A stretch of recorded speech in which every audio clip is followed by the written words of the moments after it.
and 8% in May last year to 5% in April this year. It is instructive for the nation to know that for every 100 shillings we collect as taxes, we spend 61 shillings in debt service.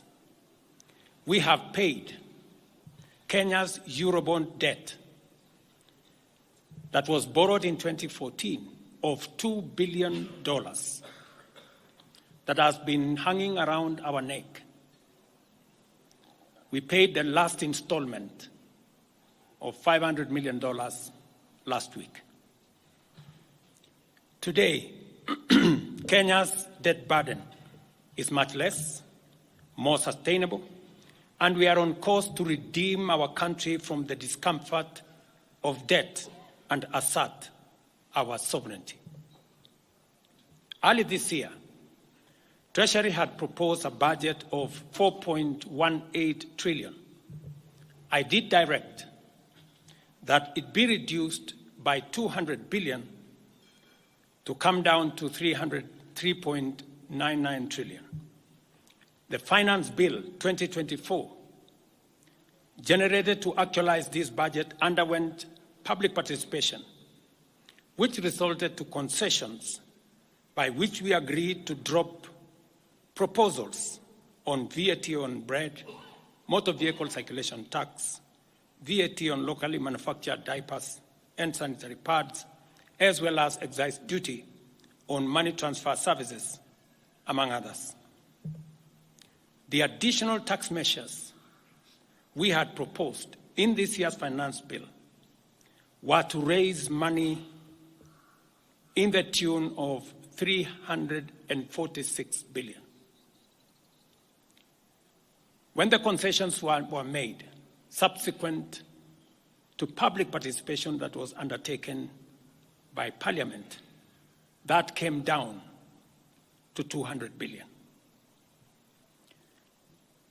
I had made this proposal taking into account our situation and the priorities that are there. I want to thank the members of Parliament seated behind me and those who voted yes for identifying the priority areas of our nation. Because when I made the proposals to Parliament with my cabinet, we had certain critical priorities for the nation. Number one is our agriculture. We did make recommendation, and part of the money we were going to raise from the finance bill was 10 billion shillings that will go to fertilizer subsidy, 18 billion shillings that would go to making sure that junior secondary school teachers, 46,000 of them would be confirmed on permanent and pensionable basis. We are very clear in our minds that education being the greatest equalizer, no child in Kenya should go to a school where there is no teacher or where there are no adequate teachers. It is because of that reason that in this finance bill also, we had committed to hire an extra 20,000 teachers. We also had envisioned, because of the program of last mile connectivity to homes, especially in rural areas, we had committed 14.5 billion shillings, 50 million for every constituency for the last mile connectivity.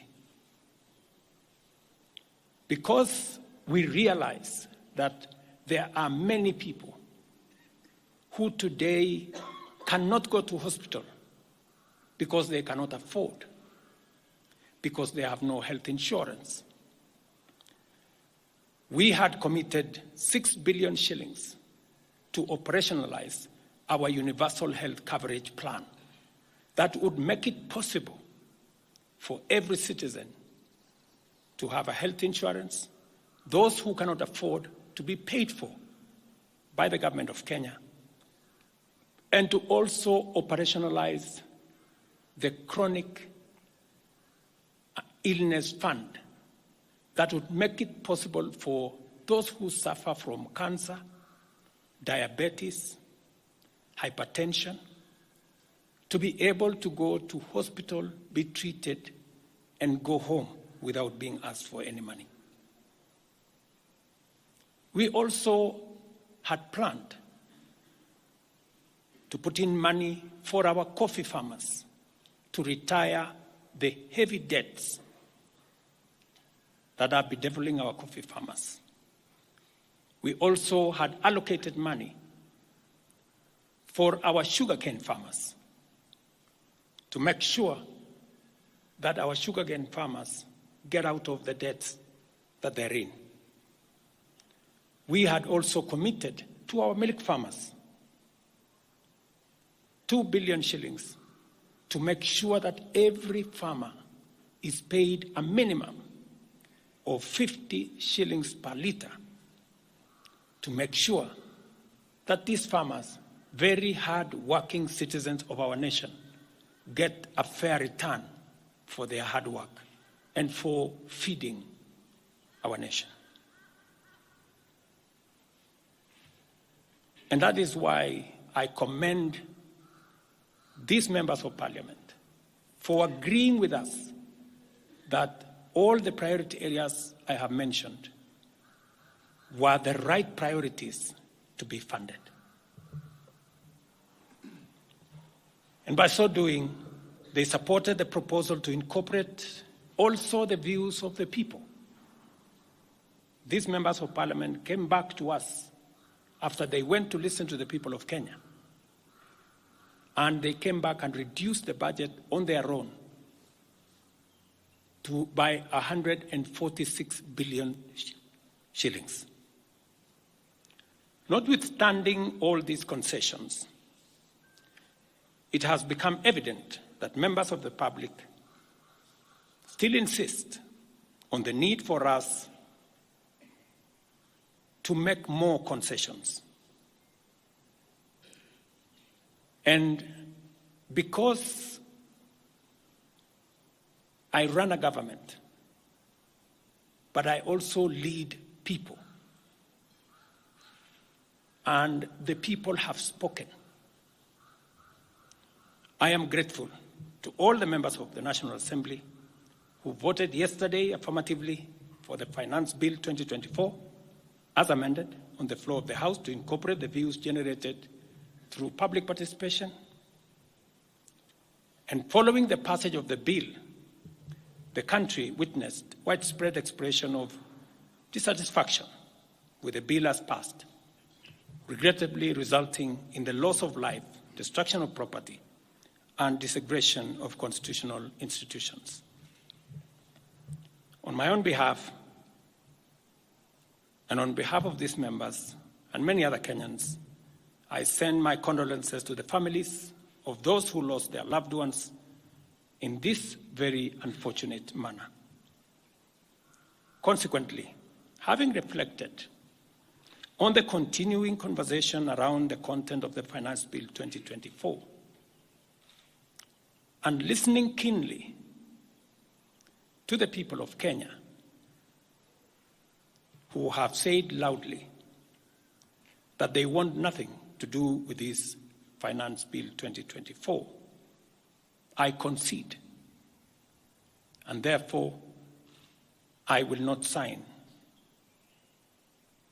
the 2024 Finance Bill, and it shall subsequently be withdrawn, and I have agreed with these members that that becomes our collective position.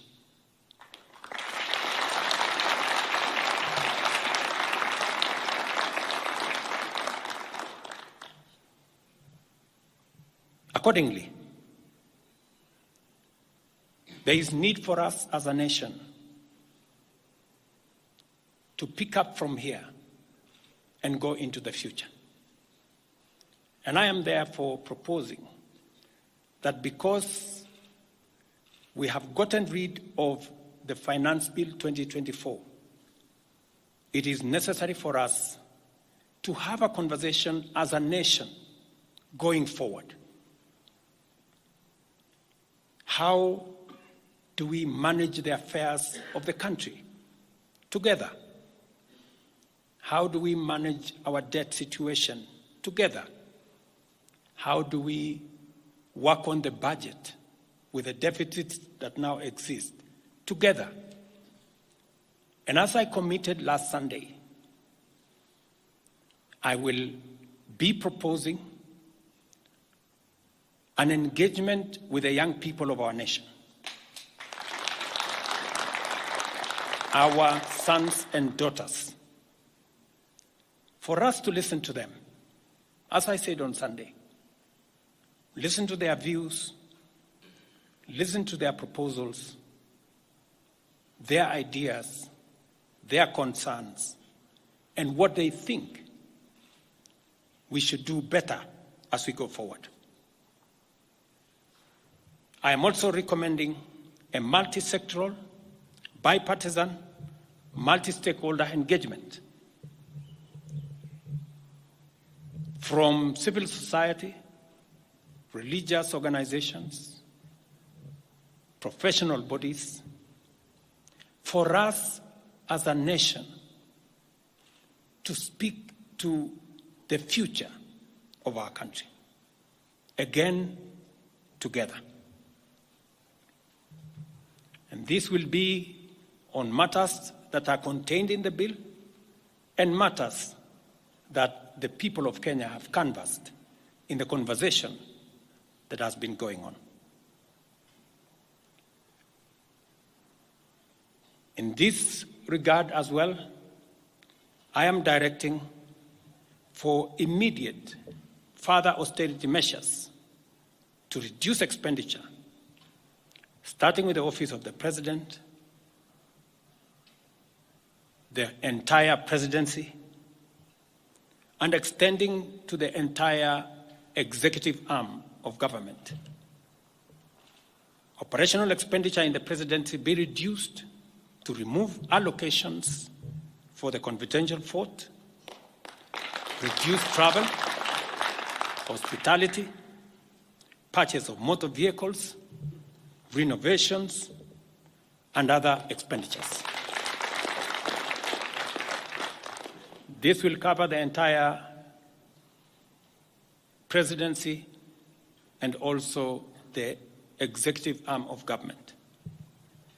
I also propose that equally, Parliament, the judiciary, and county governments, working with the National Treasury, also undertake budget cuts and austerity to ensure that we do live within our means, respecting the very loud message that is coming from the people of Kenya.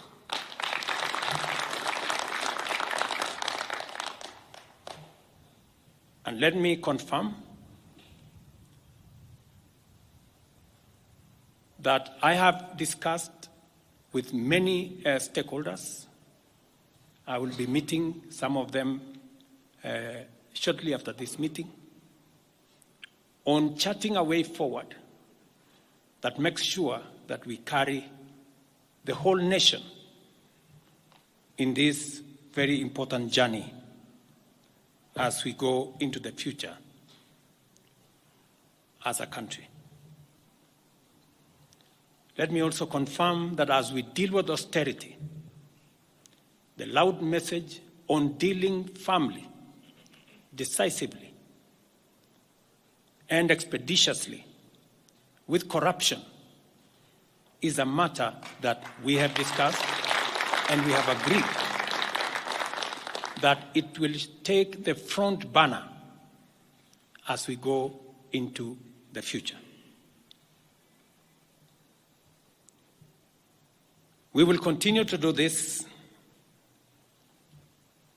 and carry out this very important conversation. And I want to remind us that we should proceed within the foundational principles upon which our nation is founded, namely constitutionalism, adherence to the rule of law, and respect for constitutional institutions. We must continue to operate within the parameters of the law. I thank you.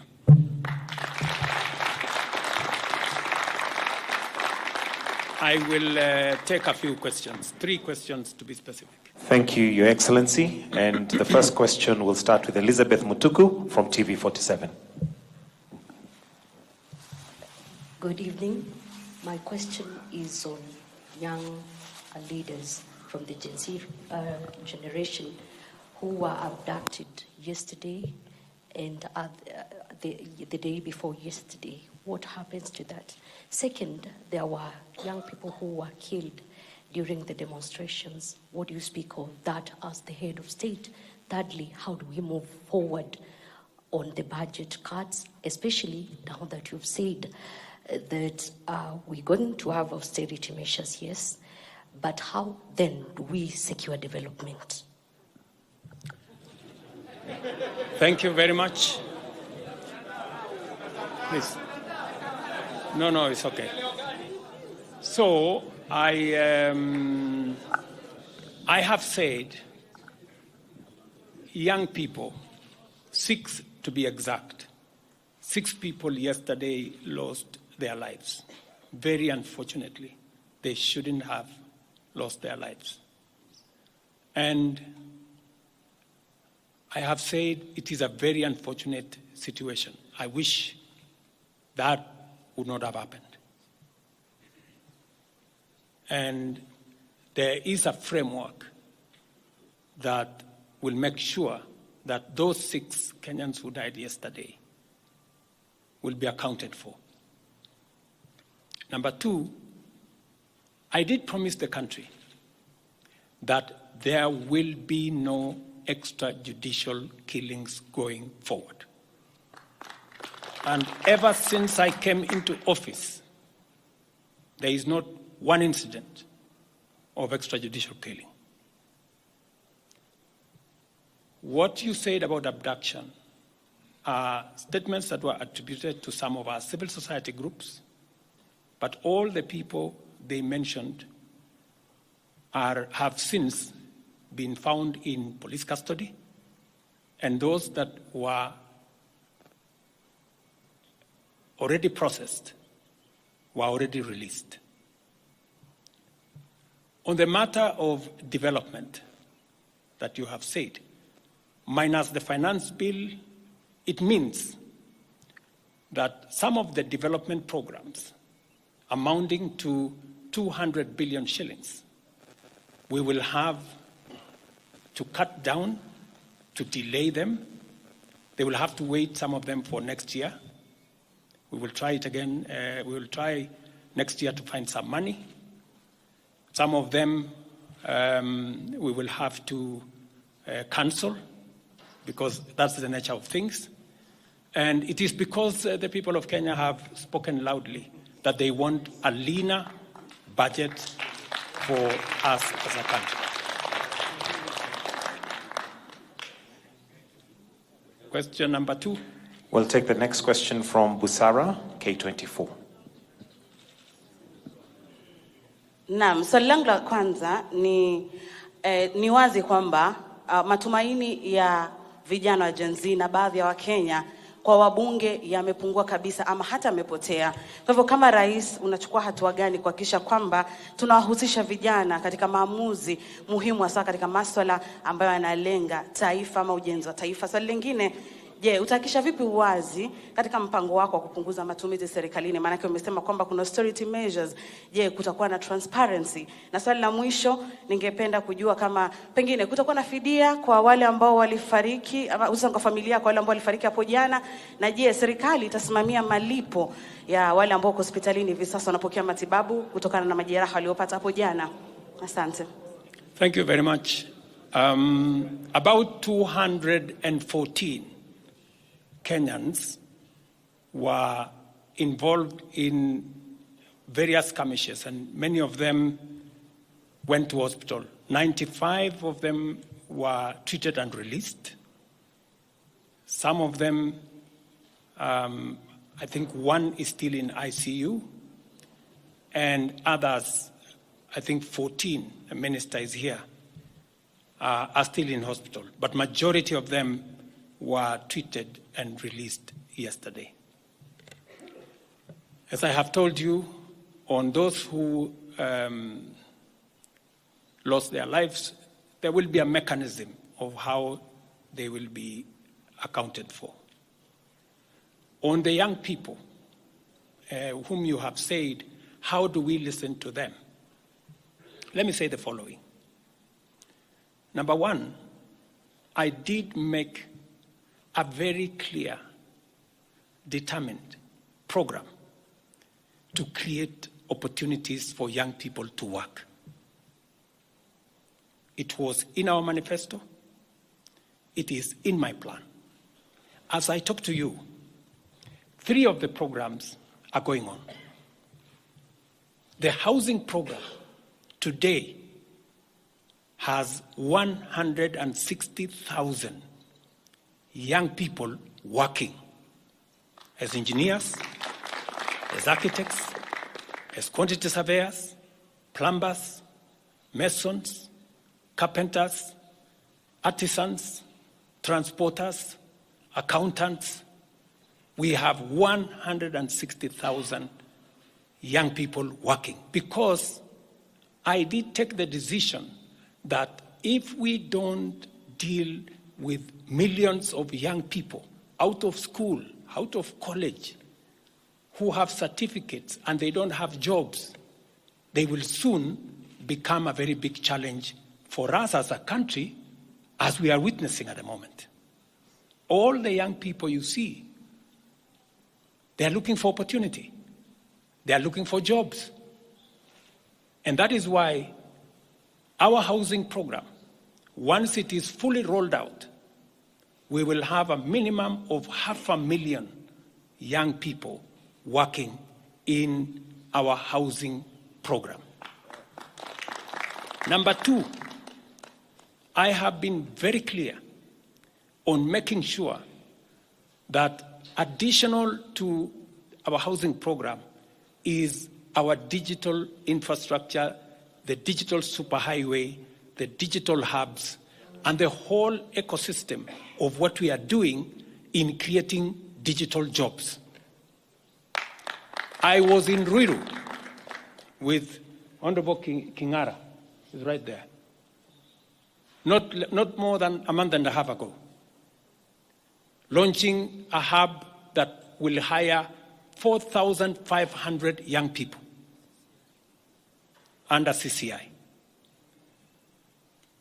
In this budget, we had added 10 billion shillings to CDF for them to be able to construct ICT hubs in each ward in the Republic of Kenya. That would give opportunities for 200 to 300 young people in every ward to access internet, to be trained, to have a hub, and to monetize their digital skills. We will still find another way of implementing this plan, even if we have to cut back on CDF, if that is what is going to happen. Again, because we believe that young people deserve opportunity. As I talk to you, we've just concluded 3 bilateral agreements, one of them with Germany, on export of labor. Because we have negotiated with many countries who are interested in the high skills of Kenyan labor. And we have an ecosystem, we now have a plan on how we are going to make sure that the young people in Kenya get opportunities to work either in Kenya or outside Kenya. In fact, just last week, I saw on the headlines of one of the dailies, there was a gentleman from my village. He was put on the headline. And he said he operated from where I used to operate, selling chicken. That's why they put him in the headline.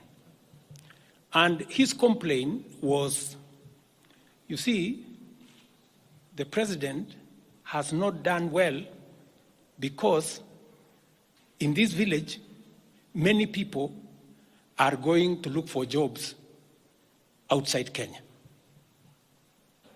That gentleman did not know that those people in our village that have gone to Saudi Arabia or UAE, I am the one who supported the program for them to go as part of the export of labor. So he thought that those people were going away because there were no jobs in Kenya. But it is part of this plan I have kept on talking about, because I think it was called Misoy or somebody. If you go and check the headline, I think of last week, Thursday or Friday, he was there. He didn't know, the good young man, that I think we have almost 500 or 400 and something people around that village that have actually gotten jobs outside Kenya. And they are changing that village. And that is actually an admission by that gentleman that our plan on export of labor is working. And number two, that when we committed ourselves to making sure that we create opportunities for young people to work, we meant it. So we have a program on housing, we have a program on digital jobs, we have a program on export of labor, we have a program on the whole manufacturing sector. Let me give you another example. Now I'm talking this as a leader. We deliberately, last year, said we cannot continue to import products that we can manufacture in Kenya. One of them was clinker, cement, furniture, steel. What has happened the last 1 year? Very many, in fact 5 to be specific, companies have sought licenses in Kenya to do clinker, to do cement. And last year, because of what we did, we reduced the import of clinker by 95%. We saved foreign exchange, we created jobs locally. I was in West Pokot with my Minister for Industrialization. I'm sure the members of West Pokot, they are here. They were there with me in West Pokot, opening a clinker factory that now hires 2,500 young Kenyans, with another almost 2,000 as drivers, support staff, a big market now in West Pokot. Expanding manufacturing in Kenya is the right thing. And it is the reason why some of our policy interventions on matters like imported stuff that are being manufactured in Kenya. For example, we have said substandard, low quality imported sanitary pads from China and other places. How can they come into Kenya when we have 10 companies in Kenya hiring Kenyan young people? How can they come and compete here? All the products that we are manufacturing locally, we must protect our local industries so that they create jobs locally, so that they create opportunities locally. In this finance bill, you will also see that we have imposed duty on potatoes from Europe. Surely, how can we continue importing potatoes from Europe? And we have farmers right here in Kirinyaga. We have farmers right here in Nyandarua, in Molo, in Timau. How can we justify? How can anybody take offense that we have imposed duty on imported potatoes? We have put duty on imported eggs, on imported onions, because we must protect our local farmers. Every country does that. Every country does that. I was negotiating with the Prime Minister of India because they are imposing duty on our avocados. I was in Korea negotiating with the government of Korea because they are imposing duty on our tea, on our coffee, and on our macadamia, including our avocados. Every country does that to protect their market, unless there is a mutual agreement. So these are amongst the things we are doing to make sure that we grow our local manufacturing, create local jobs, create local wealth. That is how we are going to move forward as a country. We cannot continue to be a supermarket for other people's factories. It is important that we also produce our own products. Our young people can produce products in Kenya which are of high quality, which are of international standard, and we can do that. So I just wanted to clarify this point because it is addressing the young people of our country. And I am looking forward to a conversation with my sons and daughters, the young people of this nation, to explain to them the opportunities that they have, and I want to listen to them. What additionally do they want me to do? What can we do better? And how can we move the country forward together? Thank you very much. Thank you, Excellency. That marks the end of the question session. Thank you very much, Your Excellency.